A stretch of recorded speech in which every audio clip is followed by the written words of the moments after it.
ඔන්න මේ වීඩියෝ එකෙත් කතා කරනවා අපි ගොබ්බ ලපපච කොට මහින්ද මහත්තයා හදපු පාරවල් වලයි. එතකොට මහින්ද මහත්තයා හදලා ඔය කරන්ට් එක දීපු ඒ වගේ මුළු රටම අනුරට කියලා මහින්ද මහත්තයා හදපු පාරවල් වලම එහෙම ලියලා තියෙනවා.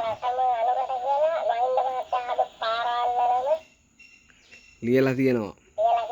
ඉතින් බිලි ලැජ්ජයිනේ බං. ලපපචයෝ ට්‍රීවිල් එක කීයටද තිබ්බේ? දැන් එකට එකක් ගණන් නේද?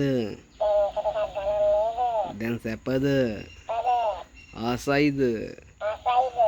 දැන් හොඳද? ඔන්න ඔකයි කියන්නේ. හිතලා බලලා කරමු.